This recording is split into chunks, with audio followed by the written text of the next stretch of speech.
How Rolex became a successful watch brand. Rolex. When you hear the name of the watch, luxurious designs and uniqueness come to your mind directly, don't they? Brands like Mercedes, Gucci, and Apple have all reached the kind of prestige that Rolex once held.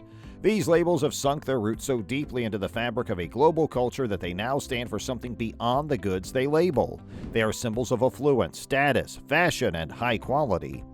So, how exactly did the company Rolex become this successful? For that, you need to continue watching Success Stories for all the info.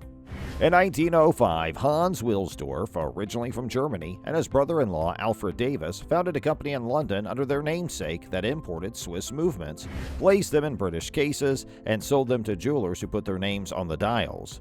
Wilsdorf, seeing an opportunity in the expanding wristwatch business, came up with and registered the name Rolex the same year of 1908.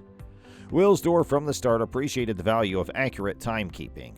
In 1910, the official watch rating center in Bienne, Switzerland, awarded the first wristwatch ever to carry the Swiss certificate of chronometric precision to a Rolex.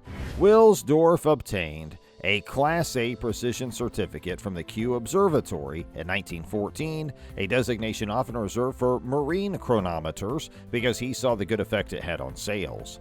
Accurate timekeeping, the answer to the age-old challenge of navigating longitude, resonated with British consumers because it allowed the British Empire to dominate the seas in combat and commerce. Since then, it has become standard practice to provide citizens with the kind of mechanical precision that only a select few need, but many more crave.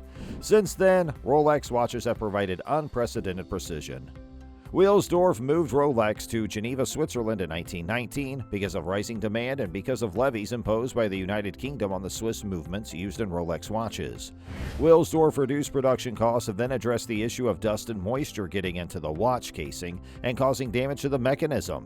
In 1926, Rolex team released the Oyster, a waterproof watch case that Wilsdorf had conceptualized. To accommodate the Oyster case structure, several modern Rolex models feature a fluted bezel. The bezel could be screwed on and off the mid-case with an aid of an interlocking tool thanks to the flutes cut into the bezel. The case back was also flattened for functional reasons, but unlike other case backs, it was never the primary design feature. Fluted bezels of Rolex watches haven't been used for anything in decades, and the fluting itself has become gently flared, making it impossible for any tool to interlock. Similar to past Rolex technical advancements, the aesthetic value of this watch has outlasted its original purpose and become a defining feature of the company.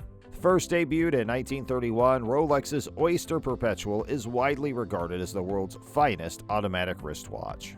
The auto-winding movement was a technological marvel that attracted a lot of attention because of its ability to reduce the frequency with which the watch needed to be serviced and the amount of wear on the crown threads. It's hard to overestimate the significance of the auto-winder to the mechanical watch industry as a whole, and once again Rolex was at the forefront, grabbing all the headlines. There were few technological breakthroughs in the Swiss watch industry directed at the civilian market during World War II, although Switzerland remained neutral during the conflict. There was a high need for simple, durable watches for ground personnel and pilots, therefore many watch manufacturers shifted their focus to war contracts.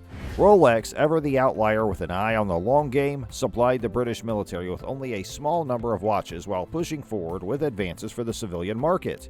Rolex introduced the world to Datejust in 1945. In contrast to most mechanical wristwatches, the Datejust date changes at midnight rather than over several hours. There is a myth that the date jumped right before midnight, hence the name. After the war, Rolex's position in the market made it ideal for supplying the growing number of well-off civilians who were interested in cutting-edge items. Rolex received a patent for the date magnifier, sometimes known as the Cyclops, in the early 1950s, and the first models featuring the feature debuted on the Datejust in 1953. The Datejust, the Day Date, and the Sky Dweller are three of the most iconic watches in the world, and no one needs to see them to know what they are Rolex because of the Cyclops and fluted bezel. Introducing the Cyclops and the Datejust was a great marketing move that seized on Wilsdorf's refined knack for titillating his clients with exclusive introductions. Several iconic Rolex models were introduced during the decade of the 1950s. Rolex's post-war offerings, except the Day Date and the GMT Master, were very appealing arrangements of pre-existing technologies. How Wilsdorf promoted these symbols in the mid-20th century would propel Rolex to the top of the horological industry. Innovations in marketing. Wilsdorf didn't invent the intrepid athlete as a marketing spokesperson. Watches by Cartier were worn by notable aviators, and Jaeger-LeCoultre's Reverso models were popular among polo players. Wilsdorf, on the other hand, was known to routinely place his timepieces on the wrists of those who had just completed some of the day's most daring deeds. Wilsdorf was aware that in the 20th century, setting records was all the rage, and that his would result in media attention for the record holder. Wilsdorf was able to legally supply explorers and daredevils with expedition-ready timepieces thanks to Rolex's decidedly robust, adventure-ready watches, which stood in stark contrast to what most watchmakers were creating at the time. Although the Rolex Oyster was designed to be watertight, consumers were nonetheless doubtful of its efficacy.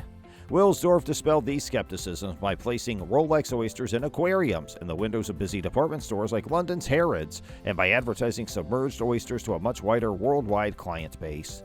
The work of Wilsdorf was not finished there. In 1927, Wilsdorf made sure that Mercedes Glitze, who swam the English Channel in nearly 10 hours, had an oyster, though she wore it around her neck instead of on her wrist.